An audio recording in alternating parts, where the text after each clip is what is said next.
നമുക്ക് വളരെ പരിചിതമായ ഒരു വേദഭാഗമാണ് എഫേസ്യ ലേഖനം 1-ാം അധ്യായത്തിലെ 3-ാം വാക്യത്തിൽ.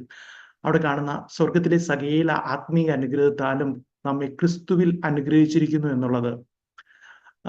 ഈ ആത്മീയ അനുഗ്രഹങ്ങൾ ഇവിടെ പലപ്പോഴും നമ്മൾ പ്രാർത്ഥനയിൽ പറയാറുണ്ട്, പലപ്പോഴും നമ്മൾ അങ്ങോട്ടും ഇങ്ങോട്ടും ഒക്കെ പറയാറുണ്ട്. ഈ ആത്മീയ അനുഗ്രഹങ്ങൾ എന്തൊക്കെയാണ്, അവ നമുക്ക് വേണ്ടി എന്ത് ചെയ്യുന്നു എന്നുള്ളത് ഒന്ന് ചുരുക്കത്തിൽ വിശദീകരിക്കാനായിട്ട് ഞാൻ കർത്താവിൽ ഇന്ന് രാത്രി ശരണപ്പെടുന്നു. ആദ്യമായി നമ്മൾ എഫേസി ലേഖനത്തിന്റെ പശ്ചാത്തലം പരിശോധിച്ചാൽ, യേശുക്രിസ്തുവിൽ അളവറ്റ ആത്മീയ സമ്പത്തുകളുടെ അവകാശങ്ങളെങ്കിലും ആ ധനത്തെപ്പറ്റി യാതൊരു ബോധ്യവുമില്ലാതെ ആത്മീയമായി പിശാചകരെ പോലെ ജീവിക്കുന്ന ഒരു കൂട്ടം വിശ്വാസികളെ പ്രബോധിപ്പിച്ചെഴുതുന്നതാണ് എഫേസ്യ ലേഖനം. വലിയൊരു ട്രഷർ അവരുടെ കയ്യിലുണ്ട്, വലിയൊരു ആത്മീയ നിധി അവരുടെ കയ്യിലുണ്ട്. പക്ഷെ അതിനെക്കുറിച്ച് ഒന്നും അറിയത്തില്ല, അതിനെക്കുറിച്ച് ഒന്നും ബോധവാന്മാരായില്ല. ചെറിയ പ്രയാസങ്ങൾ, ചെറിയ സങ്കടങ്ങളൊക്കെ വരുമ്പോൾ തളർന്ന് ക്ഷീണിച്ച് നിരാശരായി പോകുന്ന, അല്ലെങ്കിൽ ആത്മീയ ജീവിതത്തെക്കുറിച്ച് അല്ലെങ്കിൽ ദൈവം ഒരുക്കുന്ന ആ വലിയ അനുഭവങ്ങളെ കുറിച്ചുള്ള ഒരു അറിവുമില്ലാത്തവർ, അല്ലെങ്കിൽ അറിയാത്തവരെ പോലെ ആയിത്തീരുന്ന ഒരു കൂട്ടരെ പ്രബോധിപ്പിക്കുവാൻ വേണ്ടി എഴുതിയ ഒരു ലേഖനമാണ് എഫേസ്യ ലേഖനം. ഇവിടെ ഈ 1-ാം അധ്യായത്തിൽ പറയുന്ന ആത്മീയ അനുഗ്രഹങ്ങളിലൂടെ നാം കടന്നു പോകുമ്പോൾ ത്രിയേക ദൈവത്തിന്റെ 3 വ്യക്തിത്വങ്ങളും, അതായത് പിതാവ്, പുത്രൻ, പരിശുദ്ധാത്മാവ്, ഇവിടെ 1-ാം അധ്യായത്തിൽ നമ്മൾ കാണാൻ പോകുന്ന, അല്ലെങ്കിൽ നമ്മൾ അവിടെ വായിച്ചിട്ടുള്ള, നമുക്ക് അറിവുള്ള ആ അനുഗ്രഹങ്ങളൊക്കെ തീരുമാനിക്കുന്നതിനും അത് നൽകുന്നതിനും അത് ഉറപ്പുവരുത്തുന്നതിനും ഇടപെടുന്നു എന്നുള്ളത് നമുക്ക് ആ അധ്യായം വായിക്കുമ്പോൾ നമുക്ക് കാണാൻ കഴിയുന്നുണ്ട്. ആ 3-ാം വാക്യത്തിലെ സകല ആത്മീക അനുഗ്രഹങ്ങളുടെ ഒരു പദം നമുക്കറിയാം. ആ പദത്തിലെ അനുഗ്രഹങ്ങൾ എന്ന വാക്ക് അതൊരു ഗ്രീക്ക് പദമായ യൂലോജിയ എന്ന അതിന്റെ വിവർത്തനമാണ്. അതിൽ നിന്നാണ് ആ പദം എടുത്തിരിക്കുന്നത്. അതിന്റെ അർത്ഥം നന്നായി സംസാരിക്കുക എന്നാണ്. നന്നായി സംസാരിക്കുക. നന്നായി സംസാരിക്കുക എന്നതിനെ അല്പം കൂടി വിശദീകരിക്കുകയാണെങ്കിൽ, പിതാവും പുത്രനും പരിശുദ്ധാത്മാവും, ഞാൻ ആദ്യമേ പറഞ്ഞിരുന്നു, അവർ 3 പേരും ഈ അനുഗ്രഹങ്ങൾ നൽകുന്നതിനും അത് പകരപ്പെടുന്നതിനും ഉറപ്പുവരുത്തുന്നതിനും ഒക്കെ അവർ 3 പേരും ഇടപെടുന്നതായിട്ട് നമുക്ക് കാണാൻ കഴിയുന്നുണ്ട്. ആ 3 വ്യക്തികൾ, ദൈവത്തിന്റെ ആ 3 വ്യക്തിത്വങ്ങളിൽ അവരെല്ലാം ഇടപെടുന്നതായിട്ട് നമുക്ക് കാണാൻ കഴിയുന്നുണ്ട്. അന്നേരം പിതാവും പുത്രനും പരിശുദ്ധാത്മാവും മനുഷ്യരെ കുറിച്ച്, മനുഷ്യരുടെ പ്രയോജനത്തിനായി ചില നല്ല കാര്യങ്ങൾ സംസാരിച്ചു, ആത്മീയ അനുഗ്രഹങ്ങളെ കുറിച്ച് പ്രതിപാദിച്ചു എന്ന് നമുക്ക് മനസ്സിലാക്കാൻ കഴിയുന്നുണ്ട്. ഞാനൊരു ഉദാഹരണത്തിലൂടെ ഞാനൊന്ന് വിശദീകരിക്കാനായിട്ട് ഞാൻ ആഗ്രഹിക്കുന്നു. നമുക്കറിയാം, നമ്മുടെ കേരളത്തിന്റെ നിയമസഭയിലോ അല്ലെങ്കിൽ അതുപോലെ ഇന്ത്യയുടെ പാർലമെന്റിലോ ഒരു പ്രസക്തിയുമില്ലാത്ത എന്റെ അല്ലെങ്കിൽ നിങ്ങളിൽ ഒരാളുടെ നന്മയ്ക്കായി നമ്മളെക്കുറിച്ച് അല്ലെങ്കിൽ ആ വ്യക്തിയെക്കുറിച്ച് ചില പ്രസ്താവനകൾ നടത്തി എന്നതിനോട് താരതമ്യം ചെയ്യുമ്പോൾ ഇവിടെ പറയുന്ന ആത്മീക അനുഗ്രഹങ്ങളുടെ അതിപ്രാധാന്യം നമുക്ക് മനസ്സിലാക്കാൻ കഴിയും. ഒരുപക്ഷെ നമുക്ക് ചിന്തിക്കാവുന്നതിനേക്കാൾ ദൂരവ്യാപകമായ ഫലങ്ങൾ അത് സൃഷ്ടിക്കുന്നുണ്ട്. ഉദാഹരണമായി ഞാൻ പറഞ്ഞ പോലെ പാർലമെന്റിൽ എന്നെ കുറിച്ച് സംസാരിച്ചു, അല്ലെങ്കിൽ നമ്മളെ കുറിച്ച് സംസാരിച്ചു എന്ന് രാജ്യം അറിയുമ്പോൾ അത് കേൾക്കുമ്പോൾ തന്നെ നമ്മോട് ബന്ധപ്പെട്ടിട്ടുള്ള അല്ലെങ്കിൽ അതിനോട് ബന്ധപ്പെട്ടിട്ടുള്ള എല്ലാ ഗവൺമെന്റ് സംവിധാനങ്ങളും അലർട്ട് ആകുമെന്ന് നമുക്കറിയാം. ഞാനൊരു ഉദാഹരണമായിട്ട് ഞാൻ ഓർക്കാൻ ആഗ്രഹിക്കുന്നത്, ഇപ്പോഴത്തെ അമേരിക്കൻ പ്രസിഡന്റായ ജോ ബൈഡൻ തിരഞ്ഞെടുക്കപ്പെടുന്ന സമയത്ത് ഇലക്ഷൻ റിസൾട്ടിനെ കുറിച്ച് ചില ആശയക്കുഴപ്പങ്ങൾ ഉണ്ടായിരുന്നു. നിങ്ങൾ അതൊക്കെ പേപ്പറിൽ വായിച്ചിരിക്കാം. ചില കേസുകളും അങ്ങനെയുള്ള കുറച്ച് അല്പം വൈകുന്ന ചില സംഭവങ്ങളൊക്കെ അന്നുണ്ടായിരുന്നു. എന്നാൽ അദ്ദേഹം പ്രസിഡന്റായി തിരഞ്ഞെടുക്കപ്പെടും എന്ന് ഏകദേശം ഉറപ്പായപ്പോൾ അദ്ദേഹത്തിനും അദ്ദേഹം താമസിക്കുന്ന സ്ഥലങ്ങൾക്കും പ്രത്യേകം സുരക്ഷ ഏർപ്പെടുത്തിയതിനെ കുറിച്ചും വാർത്ത വന്നിരുന്നു. മാധ്യമങ്ങളുടെ വാർത്ത അങ്ങനെ ഉണ്ടായിരുന്നു. അതായത് ആ സ്ഥലത്തിന് എന്നൊക്കെ പറയുമ്പോൾ ആ പ്രദേശത്തിന്, എനിക്കൊരു എത്രയോ വലിയ ഏരിയ ആണ്, ആ ഗവർണറേറ്റ് തന്നെയാണോ എനിക്ക് ഓർക്കുന്നില്ല, എങ്കിലും ആ പ്രദേശത്തിന് മുകളിൽ കൂടെ അല്ലെങ്കിൽ വിമാനങ്ങൾ പോലും സഞ്ചരിക്കുന്നത് അവർ നിരോധിച്ചിരുന്നു അല്ലെങ്കിൽ നിർത്തലാക്കിയിരുന്നു. അത്ര സുരക്ഷ, അങ്ങനെ പോലും അപകടം ഉണ്ടാക്കാതെ പ്രൊവിഷൻസ് അല്ലെങ്കിൽ അങ്ങനെയുള്ള കാര്യങ്ങളൊക്കെ അവിടെ ചെയ്യുന്നത് ഞാൻ അന്ന് പേപ്പറിൽ വായിച്ചത് ഞാൻ ഓർക്കുന്നുണ്ട്. പ്രിയമുള്ളവരെ, അതിനേക്കാളൊക്കെ എത്രയോ ശ്രേഷ്ഠമായ സ്വർഗീയ ആലോചന സഭയിൽ സംസാരിച്ച ചില നല്ല കാര്യങ്ങളാണ് ഇന്ന് നമ്മൾ ചിന്തിക്കുന്നത്. നാം ആ അർത്ഥത്തിൽ തന്നെ ആ ആത്മീയ അനുഗ്രഹങ്ങളെ ഇന്ന് രാത്രിയിൽ കാണുവാനായിട്ട് ഇടവരുത്തട്ടെ. നമുക്ക് പരിചിതമായ പദങ്ങളാണ്, നമ്മൾ എപ്പോഴും അങ്ങോട്ടും ഇങ്ങോട്ടും ഒക്കെ പറയാറുണ്ട്, നമ്മുടെ പ്രാർത്ഥനയിലൊക്കെ നമ്മൾ ഓർമ്മിപ്പിക്കാറുണ്ട്. പക്ഷേ ഇതിന്റെ പിന്നിൽ പ്രവർത്തിച്ച ആ ദൈവം അത് എവിടെ നിന്ന് പുറപ്പെട്ടു, എന്തിനായി പുറപ്പെട്ടു എന്നുള്ള ചില കാര്യങ്ങളൊക്കെ ചിന്തിക്കുമ്പോൾ ആ അർത്ഥത്തിൽ തന്നെ ഗൗരവമായി ചിന്തിപ്പാൻ ഇന്ന് രാത്രി നമ്മുടെ ജീവിതത്തിൽ ഇടവരട്ടെ. ഇവിടെ രേഖപ്പെടുത്തിയിരിക്കുന്ന ആദ്യത്തെ അനുഗ്രഹം വിശുദ്ധരായി തിരഞ്ഞെടുക്കപ്പെട്ടു എന്നതാണ്. ആ 1-ാം അധ്യായത്തിന്റെ 4-ാം വാക്യത്തിൽ നമുക്കത് കാണാൻ കഴിയുന്നുണ്ട്. നാം തന്റെ സന്നിധിയിൽ വിശുദ്ധരും നിഷ്കളങ്കരുമാകേണ്ടതിന് അവൻ ലോകസ്ഥാപനത്തിന് മുമ്പേ നമ്മെ അവനിൽ തിരഞ്ഞെടുക്കുകയും, അതായത് നമ്മെ വിശുദ്ധരും കുറ്റമറ്റവരുമാക്കാൻ ദൈവം നമ്മെ തിരഞ്ഞെടുത്തു എന്നാണ് ഇവിടെ പറയുന്നത്. ദൈവത്തിന് മുമ്പാകെ നിൽക്കുവാൻ യോഗ്യതയില്ലാത്ത, പാപങ്ങളും അകൃത്യങ്ങളും കൊണ്ട് നിറഞ്ഞിരുന്ന നമ്മെ ദൈവം മുമ്പാകെ കുറ്റമറ്റവരാക്കുവാൻ ക്രിസ്തുവിൽ തെരഞ്ഞെടുത്തു എന്നാണത്. നമ്മൾ ആ പദങ്ങളൊക്കെ ഒത്തിരി പ്രാവശ്യം ചിന്തിക്കേണ്ടത്. തുടർച്ചയായിട്ട് നമ്മൾ അങ്ങനെ ആ തെരഞ്ഞെടുപ്പിനെ കുറിച്ചും ആ ദൈവത്തിന്റെ മുമ്പാകെയുള്ള നമ്മുടെ പദവികളെ കുറിച്ചൊക്കെ നമ്മൾ ചിന്തിക്കാറുണ്ട്. അന്നേരം ദൈവം മുമ്പാകെ കുറ്റമറ്റവരാക്കുവാൻ ക്രിസ്തുവിൽ നമ്മെ തെരഞ്ഞെടുത്തു എന്നാണ് ആ വാക്യം നമ്മെ ഓർമ്മിപ്പിക്കുന്നത്. ആദ്യത്തെ ആത്മീയ അനുഗ്രഹമാണ്. സുവിശേഷം കേൾക്കുവാനും അനുസരിക്കുവാനും ഒക്കെ നമുക്ക് ഭാഗ്യം ലഭിച്ചത് ആ തെരഞ്ഞെടുപ്പിൽ നമ്മൾ ഓരോരുത്തരും ഉൾപ്പെട്ടവർ ആയതുകൊണ്ടാണ്. നമ്മളിലേക്ക് പകരുന്ന ആത്മീയ അനുഗ്രഹങ്ങളുടെ വാതിൽ തന്നെയാണ് നമ്മുടെ ഓരോരുത്തരുടെയും ആ ക്രിസ്തുയേശുവിലുള്ള ആ തെരഞ്ഞെടുപ്പ്. അതിന്റെ തുടക്കം തന്നെയാണ് ദൈവത്താൽ തെരഞ്ഞെടുക്കപ്പെട്ട് പിന്നെ ഈ ആത്മീയ അനുഗ്രഹങ്ങൾ ഒന്നൊന്നായി നമ്മുടെ ജീവിതത്തിൽ അവകാശമാക്കുവാനുള്ള അവസരമാണ് അതിലൂടെ നമുക്ക് ലഭ്യമാവുന്നത്. നമ്മുടെ ആത്മാവ് നിർജീവമായ സമയത്ത്, അതും കഴിഞ്ഞ ആഴ്ചകളിൽ നമ്മൾ വിശദീകരിച്ചതാണ്, ആ സമയത്ത്, അതായത് നാം പാപങ്ങളിൽ മരിച്ചവരായിരുന്ന സമയത്ത് ദൈവം തന്റെ കൃപ നമ്മളിലേക്ക് വ്യാപിപ്പാൻ നമ്മളെ ഓരോരുത്തരെയും തിരഞ്ഞെടുത്ത് ഉപയോഗിച്ചാൽ. പാട്ട് പാടിയപ്പോഴും അതിനെക്കുറിച്ച് ചില ലൈൻസ് ഒക്കെ പറയുകയുണ്ടായല്ലോ. പ്രിയമുള്ളവരെ, ആ തെരഞ്ഞെടുപ്പിന്റെ പിന്നിൽ നിറഞ്ഞൊഴുകുന്ന ദൈവത്തിന്റെ സ്നേഹവും ഉണ്ടായിരുന്നു. ക്രിസ്തുയേശുവിൽ കൂടി തന്നെയായിരുന്നു ആ തെരഞ്ഞെടുപ്പ് പൂർത്തീകരിച്ചത്. ഈ ദൈവിക തിരഞ്ഞെടുപ്പ് നമുക്ക് അത്ഭുതമായി മാറുന്നത് ദൈവം തന്റെ കൃപ നമ്മിലേക്ക് വ്യാപിപ്പാനും നമുക്ക് രക്ഷ നൽകുവാനുമായിട്ട് ക്രിസ്തു ഈ ലോകത്തിലേക്ക്, അല്ലെങ്കിൽ ക്രിസ്തുവിൽ നമ്മെ തെരഞ്ഞെടുത്തു, അങ്ങനെ തിരഞ്ഞെടുക്കുവാൻ വേണ്ടി ഒരു തീരുമാനം എടുത്തത് പാപം ലോകത്തിൽ പ്രവേശിക്കുന്നതിന് മുമ്പ് തന്നെയാണെന്ന് തിരിച്ചറിയുമ്പോഴാണ്.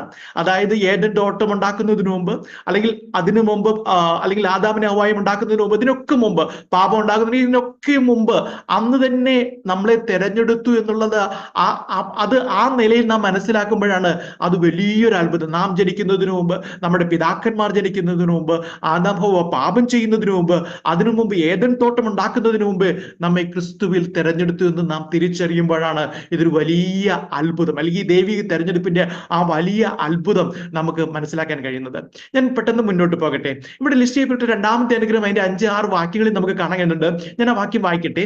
അവനിൽ തിരഞ്ഞെടുക്കുകയും തിരുഹിതത്തിന്റെ പ്രസാദപ്രകാരം യേശുക്രിസ്തു മുഖാന്തരം നമ്മെ ദത്തെടുക്കേണ്ടതിന് അവൻ പ്രിയനായവനിൽ നമുക്ക് സൗജന്യമായി നൽകിയ കൃപാമഹത്വത്തിന്റെ പുകഴ്ചയ്ക്കായി സ്നേഹത്തിൽ നമ്മെ മുൻനിയമിക്കുകയും ചെയ്തല്ലോ. അവിടെ ദത്തെടുത്തു എന്നുള്ളതാണ് അടുത്ത രണ്ടാമത്. അതായത് സകലത്തിന്മേലും അധികാരമുള്ള സർവശക്തനും സർവജ്ഞാനിയും സർവവ്യാപിയുമായ ദൈവത്തിന്റെ മക്കളായി നമ്മളെ ദത്തെടുത്തു എന്നതാണ് ആ അനുഗ്രഹം.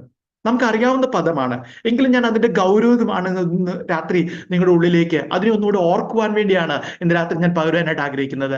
ആദ്യത്തെ അനുഗ്രഹത്തിൽ നമ്മൾ കണ്ടതുപോലെ ദൈവം നമ്മെ വിശുദ്ധരാക്കുവാൻ ലോക സ്ഥാപനത്തിന് മുമ്പേ തെരഞ്ഞെടുത്തു എന്ന് മാത്രമല്ല, അതിന്റെ എല്ലാ ആനുകൂല്യങ്ങളും നമ്മെ തെരഞ്ഞെടുത്തു എന്നുള്ളത് നമ്മൾ ആദ്യ അനുഗ്രഹമായിട്ട് ചിന്തിച്ചു. ആ തെരഞ്ഞെടുപ്പാണ് നമുക്ക് നമ്മുടെ തുടർന്നുള്ള എല്ലാ അനുഗ്രഹങ്ങളുടെ വാതിലെന്ന് നാം ചിന്തിച്ചു. അന്നേരം നമ്മെ അങ്ങനെ തെരഞ്ഞെടുത്ത് നമ്മുടെ അതിൽ തെരഞ്ഞെടുത്തതിൽ കൂടെ ആ വാതിലൂടെ അകത്ത് കടക്കുമ്പോൾ ആ പദവികളൊക്കെ നമ്മൾ സ്വന്തമാക്കുവാൻ, അതിന്റെ എല്ലാ ആനുകൂല്യങ്ങൾക്കും അവകാശികളാകുവാൻ വേണ്ടി അവൻ തന്നെ മക്കൾ എന്ന നിലയിൽ ഒരു പൂർണ്ണമായ പദവി നമുക്ക് ഓരോരുത്തർക്കും നൽകുന്നു എന്നാണ് തിരുവചനം നമ്മെ ഓർമ്മിപ്പിക്കുന്നത്. യോഹന്നാന്റെ സുവിശേഷം 1-ാം വാക്യത്തിൽ ഇങ്ങനെ പറയുന്നു, അവനെ കൈക്കൊണ്ട് അവന്റെ നാമത്തിൽ വിശ്വസിക്കുന്ന ഏവർക്കും ദൈവമക്കളാകുവാൻ അവൻ അധികാരം കൊടുത്തു. നമുക്ക് വളരെ പരിചിതമായ വാക്യമാണ്. നാം സുവിശേഷത്തിൽ വിശ്വസിക്കുമ്പോൾ, കർത്താവായ യേശുക്രിസ്തുവിൽ വിശ്വസിക്കുമ്പോൾ പിതാവിലേക്ക് പൂർണ്ണമായ പ്രവേശനം നമുക്ക് ലഭിക്കുമെന്നാണ് ആ തിരുവചനം നമ്മെ ഓർമ്മപ്പെടുത്തുന്നത്. അവന്റെ മക്കളെ പോലെ, അതായത് പിതാവിന്റെ സ്വന്തം മക്കളെ പോലെ അവനെ പിതാവേ എന്ന് വിളിക്കുവാൻ കഴിയുന്ന ധാരാളമായ ഒരു പ്രവേശനമാണ് ആ പദവിയിലൂടെ നമുക്ക് ലഭ്യമായി തീരുന്നത്. പ്രിയമുള്ളവരെ, നമുക്ക് ഓരോരുത്തർക്കും ഉണ്ടായിരുന്ന ആത്മീക അനാഥത്വം നാം ഓർക്കുകയാണെങ്കിൽ, അതായത് എപ്പോഴും നമ്മൾ ഏതെങ്കിലും ഒരു കഷ്ടപ്പാടുകളൊക്കെ കഴിഞ്ഞ് നല്ലൊരു അവസ്ഥയൊക്കെ വരുമ്പോൾ എപ്പോഴും നാം എന്ത് ചെയ്ത് കഷ്ടപ്പാടുകളൊക്കെ മറന്നു പോകുന്ന ഒരു സ്വഭാവമാണ് മനുഷ്യ പ്രകൃതിക്കുള്ളത്. എന്നാൽ പലപ്പോഴും നാം നമ്മുടെ ഭൗതികമായ കഷ്ടപ്പാടുകളൊക്കെ ഓർക്കാറുണ്ട്. ഞങ്ങൾ ഇപ്പൊ കാര്യങ്ങളോട് പിന്നെ പറയാം.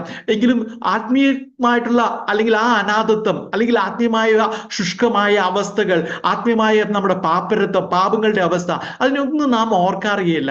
എപ്പോഴും നാം അതിനെ ഓർക്കുകയാണെങ്കിൽ, അല്ലെങ്കിൽ നമുക്ക് അങ്ങനെ ഉണ്ടായിരുന്ന ആ ആത്മീയ അനാഥത്വം നാം ഓർക്കുകയാണെങ്കിൽ അത് എപ്പോഴും ദൈവത്തെ സ്തുതിക്കുവാൻ നമുക്ക് പ്രേരണയാകും, നമുക്ക് അത് ഒരു കാരണമായി തീരുമെന്നുള്ളത് ഈ രാത്രിയിൽ ഞാൻ ഓർമ്മിപ്പാനായിട്ട് ആഗ്രഹിക്കുന്നു.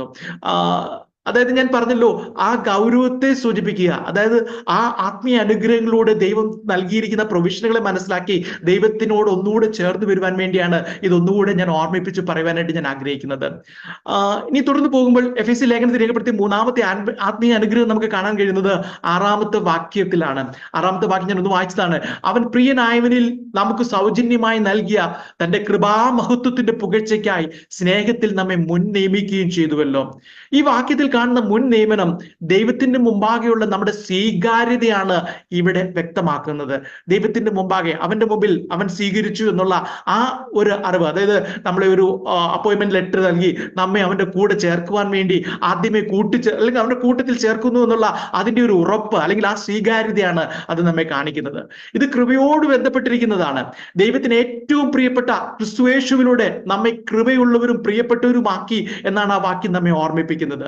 പ്രിയമുള്ളവരെ, നാം ക്രിസ്തുവിനെ ധരിക്കുമ്പോൾ, ആ വാക്യങ്ങളൊക്കെ നമുക്കറിയാം, അങ്ങനെ നാം ക്രിസ്തുവിനെ ധരിക്കുമ്പോൾ പിതാവ് നമ്മെ നോക്കുമ്പോൾ നമ്മൾ ക്രിസ്തുവിന്റെ സൗന്ദര്യം കാണുന്ന ആ ഒരു അനുഭവത്തിലേക്കാണ് ആ മുൻനിയമനത്തിലൂടെ നാം കർത്താവിന്റെ അടുത്തേക്ക് ചെല്ലുമ്പോൾ സംഭവിക്കുന്നത്. ക്രിസ്തുവിന്റെ രക്തം നമ്മുടെ പാപങ്ങളുടെ കുറ്റമെല്ലാം നീക്കി നമ്മളെ ഓരോരുത്തരെയും പിതാവിന്റെ മുമ്പാകെ പൂർണ്ണമായി അംഗീകരിക്കപ്പെട്ടിരിക്കുന്നു എന്നതാണ് അതിലെ ആഹ്ലാദിക്കാൻ, അല്ലെങ്കിൽ നമുക്ക് ആഹ്ലാദിക്കുവാൻ, സന്തോഷിക്കുവാനുള്ള ആ കാതലായ വിഷയം എന്നുള്ളത് ഞാനോട് നിങ്ങൾ ഇന്ന് രാത്രിയിൽ ഞാൻ ഓർമ്മിപ്പിക്കുന്നു. പ്രിയമുള്ളവരെ, ഈ മുൻ നിയമനം, ഈ ക്രിസ്തുയേശുവിന്റെ അല്ലെങ്കിൽ ദൈവത്തിന്റെ മുമ്പാകെയുള്ള ഈ സ്വീകാര്യത, ഇത് നമ്മെ അടുത്ത അനുഗ്രഹത്തിലേക്ക്, അല്ലെങ്കിൽ 4-ാമത്തെ അനുഗ്രഹത്തിലേക്ക് നയിക്കുന്നതായിട്ട് നമുക്ക് കാണാൻ കഴിയും. അതിന്റെ 7-ാം വാക്യത്തിൽ നമുക്കതുണ്ട്. അവനിൽ നമുക്ക് അവന്റെ രക്തത്താൽ അതിക്രമങ്ങളുടെ മോചനം എന്ന വീണ്ടെടുപ്പുണ്ട്. ഇവിടെ ഞാൻ ആദ്യം കൂടി പറയാൻ ആഗ്രഹിക്കുന്നത് വീണ്ടെടുപ്പിനെ കുറിച്ചാണ്. അടിമത്തത്തിൽ കഴിയുന്ന ഒരാളുടെ സ്വാതന്ത്ര്യം വിലയ്ക്ക് വാങ്ങുന്നതിനെ കുറിച്ചും അതിനുവേണ്ടി അല്ലെങ്കിൽ ആ സ്വാതന്ത്ര്യത്തിന് വേണ്ടി വേണ്ടതായ ആ മോചനദ്രവ്യം നൽകുന്നതിനെ കുറിച്ചുള്ള അതാണല്ലോ വീണ്ടെടുപ്പ് എന്ന ചിന്ത നൽകുന്നത്. നമ്മുടെ ഓരോരുത്തരുടെയും പാപങ്ങൾക്കുള്ള വില, നിത്യമായ ശിക്ഷാവിധിയിൽ നിന്നും നമ്മെ വാങ്ങാനുള്ള പ്രതിഫലം ക്രിസ്തുവിന്റെ രക്തത്താൽ പൂർണ്ണമായി നൽകപ്പെട്ടു എന്നാണ് ആ വാക്യം നമ്മെ ഓർമ്മപ്പെടുത്തുന്നത്. നമ്മുടെ പാപങ്ങൾക്കുള്ള, അല്ലെങ്കിൽ അതിന്റെ ശിക്ഷകളുള്ള, പാപങ്ങളിൽ നാം അടിമപ്പെട്ടിരിക്കുന്ന ആ അവസ്ഥയിൽ നിന്ന് വില കൊടുത്തു വാങ്ങി എന്നർത്ഥം. അതുപോലെ തന്നെ നിത്യമായ ശിക്ഷാവിധിയിൽ നിന്ന് അതിന് പകരം കൊടുത്ത് നമ്മെ വാങ്ങി എന്നുള്ളത്, അതിനുള്ള പ്രതിഫലം കൊടുത്തു എന്നുള്ള ആ അർത്ഥത്തിലൊക്കെയാണ് ഈ വീണ്ടെടുപ്പ് എന്ന പദം ഇവിടെ ഉദ്ദേശിക്കുന്നത്. ഇനി ക്രിസ്തുവിൽ നാം പാപത്തിന്റെ അടിമകളല്ല, മറിച്ച് നാം ദൈവത്തെ സേവിക്കുന്നവരാണ് എന്നുള്ള കാര്യമാണ്, അല്ലെങ്കിൽ സേവിക്കുന്നവരായി തീർന്നു എന്നുള്ള കാര്യമാണ് ഈ വീണ്ടെടുപ്പിലൂടെ നമുക്ക് ലഭിക്കുന്ന ആ ഉറപ്പ്. മറ്റൊരു വിധത്തിൽ പറഞ്ഞാൽ ദൈവത്തെ ആരാധിക്കുന്നവരായി മാറി. ആരാധിക്കുക എന്ന് പറയുമ്പോൾ നമുക്കറിയാം, പഴയ നിയമത്തിലൊക്കെ നോക്കുമ്പോൾ എന്റെ ജനത്തെ സേവിക്കുവാൻ, അല്ലെങ്കിൽ എന്റെ ജനത്തെ വിടുക എന്ന് മിസ്രൈമിലുള്ള ജനത്തെ കുറിച്ച് ഫറവോനോടൊക്കെ പറയുന്ന ഭാഗം നമുക്കറിയാം. ജനത്തെ ആരാധിക്കുവാൻ അല്ലെങ്കിൽ സേവിക്കുവാൻ വിടുക, ആ അർത്ഥത്തിൽ അല്ലെങ്കിൽ ആ നിലയിൽ ദൈവത്തെ സേവിക്കുവാൻ, ദൈവത്തെ ആരാധിക്കുവാൻ ഒക്കെ നമുക്ക് പദവി ലഭിക്കുന്നത് നാം വീണ്ടെടുക്കപ്പെട്ട സ്വാതന്ത്ര്യം പ്രാപിച്ചവരായതുകൊണ്ടാണ്. ക്രിസ്തുയേശുവിന്റെ രക്തത്താൽ നാം വാങ്ങപ്പെട്ടവരാകിയാൽ നാം നമ്മുടെ ശരീരത്തിലും ആത്മാവിലും ദൈവത്തെ മഹത്വപ്പെടുത്തുവാനുള്ള ബാധ്യതയും നമുക്കുണ്ട് എന്നുള്ളത് കൊരിന്ത്യ ലേഖനത്തിൽ നമുക്ക് ആ വാക്യം പരിചിതമായതുകൊണ്ട് ഞാനൊന്ന് വായിച്ചു പോകട്ടെ. കൊരിന്ത്യ ലേഖനം 6-ാം അധ്യായത്തിന്റെ 19-20 വാക്യത്തിൽ ഇങ്ങനെയാണ് പറയുന്നത്: ദൈവത്തിന്റെ ദാനമായി നിങ്ങളിൽ ഇരിക്കുന്ന പരിശുദ്ധാത്മാവിന്റെ മന്ദിരമാകുന്നു നിങ്ങളുടെ ശരീരമെന്നും നിങ്ങളെ വിലയ്ക്ക് വാങ്ങിയിരിക്കയാൽ നിങ്ങൾ താന്താങ്ങൾക്കുള്ളവരല്ല എന്നും അറിയുന്നില്ലയോ? ആകയാൽ നിങ്ങളുടെ ശരീരം കൊണ്ടും ദൈവത്തെ മഹത്വപ്പെടുത്തുവിൻ. ആ ഭാഗം ഒന്നും വിശദീകരിക്കേണ്ട ആവശ്യമില്ലല്ലോ, ഞാൻ മുന്നോട്ട് പോകട്ടെ. പ്രിയമുള്ളവരെ, സകലത്തിന്മേലും നമ്മൾ സ്തോത്രം പറയാറുണ്ടെങ്കിലും നമ്മൾ ദൈവത്തെ ആരാധിക്കുകയും സ്തുതിക്കുകയും ചെയ്യുന്നതിന്റെ ആത്യന്തിക കാരണം, ഏറ്റവും പരമപ്രധാനമായ കാരണം, നാം പാപത്തിന്റെ അടിമത്തത്തിൽ നിന്നും ശിക്ഷാവിധിയിൽ നിന്നും വിലയ്ക്ക് വാങ്ങിയതിനാലാണെന്നുള്ള ആ കാര്യം ഒന്ന് ഓർമ്മിപ്പിച്ച് മുന്നോട്ട് പോകുവാൻ ഞാൻ ഇന്ന് രാത്രി ആഗ്രഹിക്കുന്നു. കാരണം പലപ്പോഴും ദൈവത്തെ സ്തുതിക്കുവാനുള്ള ആഹ്വാനങ്ങളൊക്കെ നമ്മുടെ ഭൗതിക നന്മകളിലുള്ള ചില കാര്യങ്ങളെ പ്രതിയാണ് എന്നുള്ളത് ഒരു യാഥാർത്ഥ്യമായിരിക്കുന്നതുകൊണ്ടാണ് ഞാൻ അങ്ങനെ തന്നെ പറയുവാനായിട്ട് ആഗ്രഹിക്കുന്നത്. ആദ്യം സ്തോത്രം പറയുവാൻ നാം വീണ്ടെടുക്കപ്പെട്ടവരായതുകൊണ്ട്, ദൈവത്തിന്റെ കൃപ അനുഭവിക്കുവാൻ അവസരം ലഭിച്ചതുകൊണ്ട്, രക്ഷിക്കപ്പെട്ടതുകൊണ്ട് ആ നിലയിൽ ദൈവത്തിന് നന്ദി പറയുവാൻ നമുക്ക് ആദ്യം തന്നെ നമ്മുടെ ഹൃദയവും നമ്മുടെ ആത്മാവും ഒക്കെ സജ്ജരായി മാറട്ടെ. ഞാൻ മുന്നോട്ട് പോകട്ടെ. നമ്മളിപ്പോൾ വായിച്ച 7-ാം വാക്യത്തിൽ തന്നെ അടുത്ത അനുഗ്രഹം കാണാൻ കഴിയുന്നുണ്ട്. അത് നമ്മുടെ അതിക്രമങ്ങളിൽ നിന്നും പാപങ്ങളിൽ നിന്നുള്ള മോചനമാണ്. തീർച്ചയായും ഈ അനുഗ്രഹവും വീണ്ടെടുപ്പുമായി ബന്ധമുള്ളത് തന്നെയാണ്. ഭൂമിയിൽ ഒരു മനുഷ്യനും നല്ല സ്വഭാവം കൊണ്ട് തന്റെ പാപങ്ങളുടെ മോചനം നേടിയെടുക്കാൻ കഴിയുകയില്ല. തിരുവചനം അങ്ങനെ പറയുന്നു. ആ കാര്യങ്ങളൊക്കെ നമ്മൾ വിശദീകരിച്ചിട്ടുണ്ട്. പ്രിയമുള്ളവരെ, അത് ക്രിസ്തുയേശുവിൽ വിശ്വസിക്കുന്നവർക്കുള്ള ദൈവത്തിന്റെ സൗജന്യ ദാനമാണ്. നമ്മെ വിലയ്ക്ക് വാങ്ങുമ്പോൾ, അതായത് നമ്മളെ വീണ്ടെടുക്കുമ്പോൾ, നമ്മുടെ പാപങ്ങൾക്കായുള്ള മറുവില കൂടിയാണ് നൽകുന്നത്. അപ്രകാരം നമ്മുടെ പാപങ്ങൾക്കുള്ള മറുവില നൽകുമ്പോൾ പാപത്തിന്റെ കടം റദ്ദാക്കപ്പെട്ടു. ദൈവത്തിന്റെ വിശുദ്ധ നിയമങ്ങൾ ലംഘിച്ചതിനുള്ള അല്ലെങ്കിൽ ലംഘിച്ചതിൻ്റെതായ ആ കുറ്റബോധം ഇനി നമുക്ക് ഉണ്ടാവേണ്ടതായ ആവശ്യമില്ല. നല്ലൊരു മനസാക്ഷിയോട് ദൈവത്തെ സേവിക്കുവാനുള്ള ഒരു അവസരമാണ് അതിലൂടെ നമുക്ക് ലഭ്യമാവുന്നത്. ഇനി എഫെസ്യ ലേഖനത്തിൽ ലിസ്റ്റ് ചെയ്തിരിക്കുന്ന 6-ാമത്തെ ആത്മീക അനുഗ്രഹം എന്ന് പറയുന്നത് അവന്റെ ഹിതത്തിന്റെ രഹസ്യം അറിയുന്നതാണ്. അതിന്റെ 8 മുതലുള്ള വാക്യങ്ങൾ ഇങ്ങനെ വായിക്കുന്നു: അത് അവൻ നമുക്ക് ധാരാളമായി കാണിച്ച കൃപാദന പ്രകാരം സകല ജ്ഞാനവും വിവേകവുമായി നൽകിയിരിക്കുന്നു. അവനിൽ താൻ മുൻനിർണയിച്ച തന്റെ പ്രസാദത്തിന് തക്കവണ്ണം തന്റെ ഹിതത്തിന്റെ മർമ്മം അവൻ നമ്മോട് അറിയിച്ചു. അത് സ്വർഗത്തിലും ഭൂമിയിലും ഉള്ളത് എല്ലാം പിന്നെയും ക്രിസ്തുവിൽ ഒന്നായി ചേർക്ക എന്നിങ്ങനെ കാലസമ്പൂർണതയിലെ വ്യവസ്ഥയ്ക്കായി കൊണ്ട് തന്നെ. ഇവിടെ ഒന്നായി ചേർക്കുക എന്ന് പറഞ്ഞാൽ കുറച്ച് വിശദീകരിക്കാൻ ആഗ്രഹിക്കുന്നു. എങ്കിൽ പോലും അത് വിശദീകരിക്കുന്നതിനൊക്കെ നമുക്ക് പരിമിതികളുണ്ട്. എന്തെല്ലാമാണ് ദൈവം ഒന്നായി ചേർക്കുന്നത്, കാലസമ്പൂർണ്ണതയിൽ ഏതെല്ലാം കാര്യങ്ങളിലേക്കൊക്കെയാണ് ദൈവം ഒന്നായി ചേർക്കുന്നത് എന്നുള്ളതൊക്കെ നമുക്ക് എല്ലാവരും വേദപുസ്തകം വെളിപ്പെടുത്തുന്നില്ല. എങ്കിലും ചില കാര്യങ്ങളൊക്കെ ദൈവം നമുക്ക് മുമ്പാകെ വെളിപ്പെടുത്തിയത്, ചില കാര്യങ്ങൾ ചിന്തിച്ച് നമുക്ക് മുന്നോട്ട് വരേണ്ട ആഗ്രഹിക്കുന്നു. ദൈവം തന്റെ വചനത്തിലൂടെ നമുക്ക് ജ്ഞാനവും വിവേകവും നൽകിയത് ക്രിസ്തുവിനെ മഹത്വപ്പെടുത്തുന്നതിനായി എല്ലാം ക്രിസ്തുവിൽ ഒരുമിച്ച് കൊണ്ടുവരുവാനുള്ള ആ ദൈവത്തിന്റെ ആഗ്രഹപ്രകാരമായിരുന്നു. ദൈവത്തിന്റെ ആ ആഗ്രഹം നമുക്ക് വെളിപ്പെടുത്തി തരികയും ചെയ്തു. ഈ വാക്യങ്ങളും ഇതിനു മുമ്പുള്ള വാക്യങ്ങളും അതുപോലെ പഴയ നിയമമുള്ള പ്രവചനങ്ങളും ഒക്കെ നമുക്കറിയാം. പ്രത്യേകിച്ച് എഫെസ്യ ലേഖനത്തിൽ ചില വാക്യങ്ങൾ ഇനിയും ഉണ്ട്. അത് ഞാൻ അതിലേക്ക് പോകുന്നില്ല. അന്നേരം ആ ദൈവത്തിന്റെ ആ ആഗ്രഹം നമുക്ക് മുമ്പാകെ, അല്ലെങ്കിൽ തെരഞ്ഞെടുക്കപ്പെട്ട ഭക്തന്മാർക്ക് മുമ്പാകെ ദൈവം ആ ആഗ്രഹം വെളിപ്പെടുത്തി തന്നിരുന്നു. ദൈവം ക്രിസ്തുവിൽ സ്വർഗത്തിലും ഭൂമിയിലുള്ളതെല്ലാം ഒരുമിച്ച് കൂട്ടുമെന്ന് ഈ വേദവാക്യം നമ്മെ ഓർമ്മപ്പെടുത്തുന്നു. അതായത് ദൈവിക വെളിപ്പാടിന്റെ എല്ലാ നിരകളും, അതായത് ദൈവം ഉദ്ദേശിക്കുന്ന എല്ലാ വരികളും അവരെല്ലാം ഒരുമിച്ച് ക്രിസ്തുവിൽ കണ്ടുമുട്ടുന്നു എന്നാണ് ആ വാക്യം നമ്മെ ഓർമ്മിപ്പിക്കുന്നത്. അതായത് യഹൂദരും, ചില വാക്യങ്ങളൊക്കെ നമുക്കറിയാം, യഹൂദരും വിജാതിയരും ഒക്കെ പരസ്പരം ഒന്നിച്ചത് ക്രിസ്തുവിനോട് ഐക്യപ്പെട്ടതിനാലാണ്. ആ ഭാഗങ്ങളൊക്കെ നമുക്കറിയാം. സ്വർഗത്തിലുള്ളതും ഭൂമിയിലുള്ളതൊക്കെ അവനിൽ സമ്മേളിച്ചിരിക്കുന്നു എന്നുള്ള ചിന്തയും നമുക്കറിയാം. അവനിലൂടെ ആകാശത്തിനും ഭൂമിയുടെ ഇടയിൽ ഒരു സമാധാനം സ്ഥാപിക്കപ്പെട്ടതിനെ കുറിച്ചൊക്കെ നമുക്കറിയാം. അതുപോലെ തന്നെ സ്വർഗത്തിലുള്ള മാലാഖമാരുടെ എണ്ണമറ്റ കൂട്ടം. പലപ്പോഴൊക്കെ നമുക്ക് വലിയ കൗതുകമാണ്. പഴയ നിയമത്തിലൊക്കെ ദൂതന്മാർ പ്രത്യക്ഷപ്പെട്ടതിനെ കുറിച്ചൊക്കെ നമുക്ക് അങ്ങനെയുള്ള ചില ഭാഗങ്ങളൊക്കെ വായിക്കുമ്പോഴൊക്കെ, അല്ലെങ്കിൽ പുതിയ നിയമത്തിൽ ചില സന്ദർഭങ്ങളൊക്കെ നമുക്കത് കാണാൻ കഴിയുന്നുണ്ട്. അന്നേരം നമുക്കൊക്കെ ഒരു കൗതുകമാണ്. സ്വർഗത്തിലെ യേശു കർത്താവിനെ കുറിച്ചുള്ള കൗതുകമൊക്കെ നിൽക്കുമ്പോൾ തന്നെ മറ്റൊരു കൗതുകമാണല്ലോ അത്. അന്നേരം ആ സ്വർഗത്തിലുള്ള മാലാഖമാരുടെ എണ്ണമറ്റ കൂട്ടം ക്രിസ്തുവിലൂടെ സഭയുമായി ഒന്നായി ചേരുന്നു, അല്ലെങ്കിൽ ഒരുമിച്ച് ദൈവത്തെ സ്തുതിക്കുന്നു എന്നിങ്ങനെയുള്ള കാര്യങ്ങളൊക്കെ സംഭവിക്കുന്നത് ആ ഒന്നായി ചേർക്കലിലൂടെയാണ്. കാലസമ്പൂർണ്ണതയിൽ ക്രിസ്തു യേശുവിനെ ദൈവം തന്റെ ഹിതപ്രകാരം ഭൂമിയിലേക്ക് അയച്ച് സാധിപ്പിച്ചതാണ് ഈ ഒരുമിക്കലെന്ന് ഈ വാക്യം നമ്മെ ഓർമ്മപ്പെടുത്തുകയാണ്. ഭൂമിയിലെ സകല സൃഷ്ടികളും ദൈവത്താൽ സൃഷ്ടിക്കപ്പെട്ടതും അതൊക്കെയും അവന്റെ പ്രീതിക്ക്, പ്രസാദത്തിന് വേണ്ടിയുള്ളതും ആയതിനാൽ ദൈവത്തെ മഹത്വപ്പെടുത്തുവാൻ തിരഞ്ഞെടുത്ത് വിശുദ്ധീകരിച്ച എല്ലാവരെയും ഒരുമിച്ച് സ്വർഗത്തിൽ അണിനിരത്തുന്നതോടെ, അല്ലെങ്കിൽ ഒരുമിച്ച് ഒരു നിരയായി ദൈവത്തിന്റെ മുമ്പാകെ അവിടെ നിർത്തുന്നതോടെ ക്രിസ്തുവിൽ ഒന്നായി ചേർക്ക എന്ന പദ്ധതിയുടെ പൂർത്തീകരണം സംഭവിക്കും. നമ്മളെല്ലാം ആ പ്രത്യാശയോടുകൂടിയാണല്ലോ ഈ നാളുകളിൽ ആയിരിക്കുന്നത്. ആ പ്രത്യാശയോടുകൂടിയാണല്ലോ നാം മുന്നോട്ട് പോകുന്നത്. വിശ്വാസത്താൽ ക്രിസ്തുയേശുവിൽ കൂടി ഒരുക്കിയ ആ സ്വർഗീയ പാതയിൽ അവന്റെ പിന്നിൽ നാം നമ്മെ തന്നെ അണിനിരത്തുന്നതിലൂടെ, കാരണം നമ്മുടെ വിശ്വാസത്തിന്റെ നായകൻ നമ്മുടെ കർത്താവായ യേശു ക്രിസ്തുവാണ്. അന്നേരം ആ യേശു ക്രിസ്തുവിന്റെ പിന്നിൽ നാം നമ്മെ തന്നെ അണിനിരത്തുന്നതിലൂടെ നമ്മളും അവന്റെ പൂർണ്ണതയുള്ള ആ പദ്ധതിയുടെയും ഹിതത്തിന്റെയും ഭാഗമായി തീരുന്നു എന്ന് ഈ വാക്യം നാം ഓർമ്മിപ്പിക്കുകയാണ്. ആ ആത്മീയ അനുഗ്രഹം ആ നിലയിലാണ് നമ്മുടെ ഓരോരുത്തരുടെയും ജീവിതത്തിൽ പ്രവർത്തിക്കുന്നത്. ഇനി മുന്നോട്ട് പോകുമ്പോൾ അടുത്ത ആത്മീയ അനുഗ്രഹം ക്രിസ്തുവിലൂടെ നമുക്ക് ലഭിച്ച അവകാശമാണ്. അതിന്റെ 11-ാം വാക്യത്തിൽ ഇങ്ങനെ പറയുന്നു: അവനിൽ നാം അവകാശവും പ്രാപിച്ചു. തന്റെ ഹിതത്തിന്റെ ആലോചന പോലെ സകലവും പ്രവർത്തിക്കുന്നവന്റെ നിർണയപ്രകാരം മുൻ നിയമിക്കപ്പെട്ടത് എന്നാണ് കൊടുത്തത്. അവരിൽ നാം അവകാശവും പ്രാപിച്ചു. അതിന്റെ ആദ്യ ഭാഗത്ത് നാം അങ്ങനെ കാണുന്നത്. ആ അവകാശങ്ങളിൽ എന്താണ് ഉൾപ്പെടുത്തിയിരുന്നത്? സ്വാഭാവികമായും ഒരു കൗതുകം തോന്നാം. അവകാശം പ്രാപിച്ചു എന്നൊക്കെ പറയുമ്പോൾ എന്തൊക്കെയുണ്ടെന്നുള്ളത് ആ ഒരു കൗതുകം, ആ നിലയിൽ ചിന്തിക്കുമ്പോൾ നമുക്ക് ഒരു കൗതുകത്തോടെ നമുക്ക് അങ്ങനെ എന്തൊക്കെയായിരിക്കും എന്നുള്ളൊരു തോന്നൽ നമ്മുടെ ഉള്ളിൽ വരാമല്ലോ. നമ്മുടെ പ്രാർത്ഥനകളിലും അതുപോലെ പരസ്പരം ധൈര്യപ്പെടുത്തുവാനൊക്കെ നമ്മൾ ഉപയോഗിക്കുന്ന ഒരു വേദവാക്യമുണ്ട്. കൊരിന്ത്യ ലേഖനത്തിലെ 2-ാം അധ്യായത്തിന്റെ 9-ാമത്തെ വാക്യം നമുക്ക് വളരെ പരിചിതമാണ്. നമ്മൾ മിക്കവാറും നമ്മുടെ എല്ലാ പ്രാർത്ഥനകളൊക്കെ ഉപയോഗിക്കുന്നുണ്ട്. ആ വാക്യം ഇങ്ങനെയാണ്: ദൈവം തന്നെ സ്നേഹിക്കുന്നവർക്ക് ഒരുക്കിയിട്ടുള്ളത് കണ്ണ് കണ്ടിട്ടില്ല, ചെവി കേട്ടിട്ടില്ല, ഒരു മനുഷ്യന്റെയും ഹൃദയത്തിൽ തോന്നിയിട്ടുമില്ല എന്ന് എഴുതിയിരിക്കുന്നത് പോലെ എന്നുള്ളൊരു വാക്യം നമുക്കറിയാം.